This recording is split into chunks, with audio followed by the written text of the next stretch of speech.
Bonjour. Imaginez que vous ayez un signal E de t injecté dans un circuit dont on ne connaît pas les propriétés exactes, ou la constitution en tout cas, et qu'en sortie, on obtienne un signal S de t qui serait égal à la dérivée de l'entrée. On pourrait très bien avoir aussi une autre possibilité, c'est-à-dire un autre circuit qui nous donnerait cette fois la primitive de l'entrée.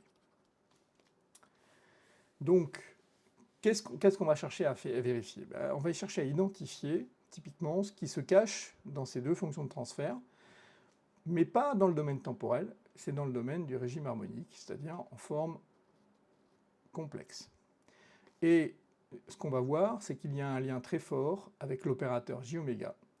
Si on utilise la multiplication ou la division, on verra qu'on peut soit faire une dérivée, soit faire une intégrale. Alors, on va commencer par déjà définir E de t. Donc E de t, c'est un signal sinusoïdal d'amplitude E, à une pulsation qui est fixe, fréquence fixe, t étant la variable, et un angle à l'origine qui lui aussi est fixe. Je rappelle que oméga, c'est 2π fois la fréquence, et ici on a la fréquence constante. On travaille en fréquentiel paradoxalement, mais ce n'est pas ce qui va nous intéresser ici. Quelle est la dérivée de ce terme-là? Si je calcule la dérivée, je fais dE sur dt, ça revient à faire la dérivée de tout cet ensemble. Donc petit rappel, ici ça c'est une fonction composée, d'accord? C'est sinus u. Et donc la dérivée de sinus u, c'est quoi? C'est e fois oméga, donc le u prime, facteur de cosinus oméga t plus phi e. J'ai oublié de mettre ici, mais phi e est une constante. Donc la dérivée, et ça c'est quoi? C'est notre S de t, s'exprimerait sous cette forme-là. Alors, il faut faire une deuxième transformation pour poursuivre le raisonnement, c'est-à-dire qu'il faudrait ramener en sinus pour qu'on puisse comparer les deux. L'idée, c'est de comparer les deux grandeurs qui seraient dans les mêmes fonctions trigonométriques. Donc pour passer d'un cosinus à un sinus, il suffit de rajouter pi sur 2 ici dans l'argument. Donc ça fait e fois oméga sinus oméga t plus phi e plus pi sur 2. Voilà. Et donc maintenant, on a la sortie exprimée en temporel, avec ici son argument, en fonction du temps, certes, mais son argument surtout celui-là, qui va nous intéresser, et ici son module. Alors, maintenant, il nous faut rechercher, exprimer ça sous forme complexe. On va choisir la forme exponentielle complexe de S. Donc ce que l'on sait dans les formes complexes, généralement, ici, on a l'argument phi s, et ici, on a le module de S. Ça, vous le savez, on l'a vu en cours précédemment, que ça peut s'écrire sous la forme S, E, J, phi S. Donc, on peut retraduire notre expression. S, ça vaut E oméga, que je multiplie par E, J, phi E plus pi sur 2, alors le tout multiplié par J, voilà. Et tout ça, donc, ça correspond à notre S complexe. Alors là-dedans, on a aussi un autre truc, c'est qu'on voit bien qu'on a une exponentielle avec une addition, donc ça peut se mettre sous une autre forme, E fois oméga, EJ phi E, facteur de EJ pi sur 2. Et on peut même un petit peu arranger ça, c'est-à-dire l'oméga le placer de ce côté-là, de façon à avoir deux termes bien distincts, EJ phi E, d'une part, et de l'autre côté, oméga facteur de EJ pi sur 2. Voilà. Alors, ce qui peut être intéressant, c'est de voir que finalement, ce terme-là, ici, en réalité, c'est l'expression de E de t.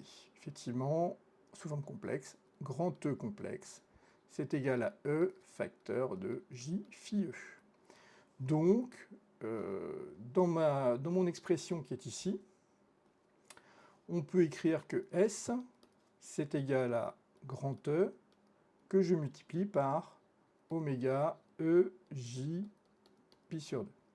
Maintenant, ça m'embête un petit peu. J'aime pas cette forme-là, ça ne me permet pas de voir grand-chose, sauf qu'on peut quand même transformer EJ pi sur 2 sous une autre forme, Donc EJ pi sur 2, on peut l'écrire sous forme algébrique, là on peut éventuellement l'utiliser, donc le E est multiplié par 1 ici, ce qui veut dire que le module de ce terme-là, de ce nombre complexe-là, vaut 1. Donc ici, je peux l'écrire sous la forme 1, facteur de cosinus pi sur 2 plus J sinus pi sur 2. Et donc au final, EJ pi sur 2, c'est égal à, alors ça vaut 0, ça vaut 1, donc on n'a plus que J. Donc si on reprend cette expression-là, on a E multiplié par, donc tout ça on sait que ça fait J oméga. Et c'est exactement cela que l'on voulait vérifier. Le fait d'avoir une tension d'entrée, un signal d'entrée, pardon, pas une tension, ça peut être un courant, ça peut être n'importe quoi, sinusoïdal, et qu'on le multiplie par J oméga, ça revient à obtenir sa dérivée. Donc ici, ce qu'on vient de montrer, c'est que multiplié par J oméga, cela revient à dériver. Donc on va l'écrire ici.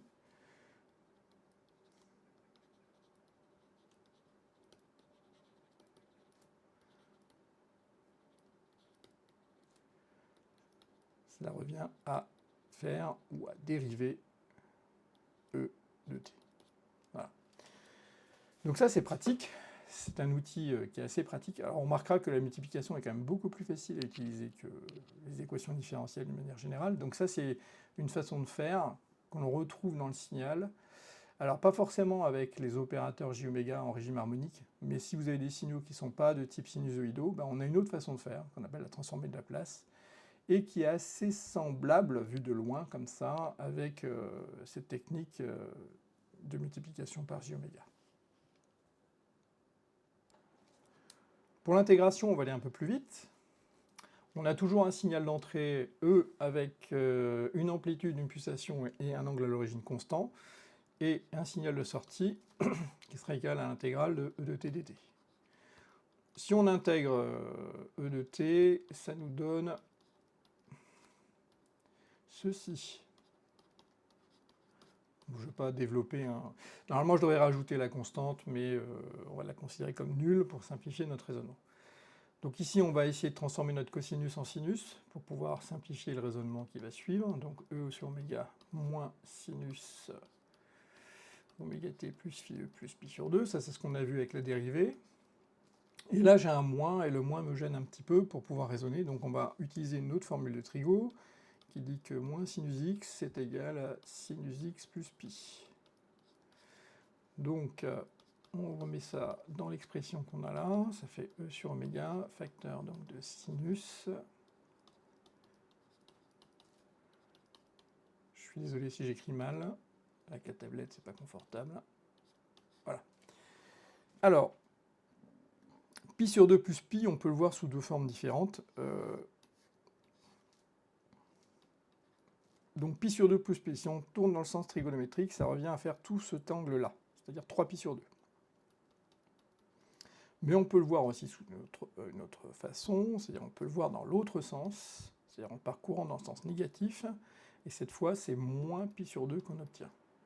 Donc c'est ce qu'on va retenir ici pour notre expression, ce sera beaucoup plus simple pour la suite. Donc S de t, c'est égal à E sur oméga, sinus oméga t plus phi E, moins cette fois pi sur 2. Et à partir de là, on va reprendre exactement le même raisonnement précédemment avec la dérivée, c'est-à-dire transformer ça sous forme exponentielle complexe. On veut S sous la forme exponentielle complexe. Donc je rappelle module facteur de exponentielle l'argument. L'argument, on l'a ici. Le module, on a là. Donc ça me donne S qui sera égal à E sur oméga, facteur de E, J, phi E moins pi sur 2. On décompose l'exponentielle.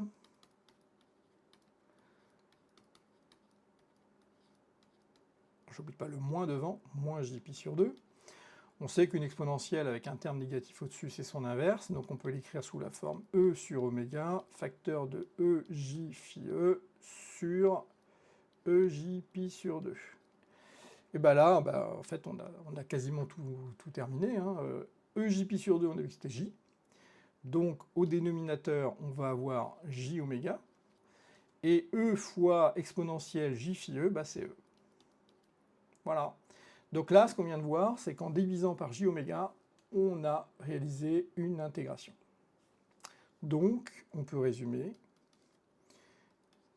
divisé par J oméga, ça revient à intégrer. Et bah ça, c'est pas mal, en fait. Vous verrez un peu plus tard que transformer l'intégration et dérivation par des opérations de multiplication et de division, c'est très pratique et ça permet de simplifier énormément les calculs. Alors vous verrez dans d'autres cas de figure, avec d'autres types de signaux, on n'utilise pas le J oméga, on utilisera un autre domaine d'études. Enfin ça, je vous laisserai voir ça dans 2 ans, ça sera non, dans 2 ans, oui c'est ça, en 3e année, où vous aurez plus de précision à ce sujet. Voilà, vous pouvez retrouver tout le raisonnement, tout ce que je viens de faire, dans la ressource numéro 4, dans laquelle il y a la présentation des fonctions dérivées et intégrales. Merci, au revoir.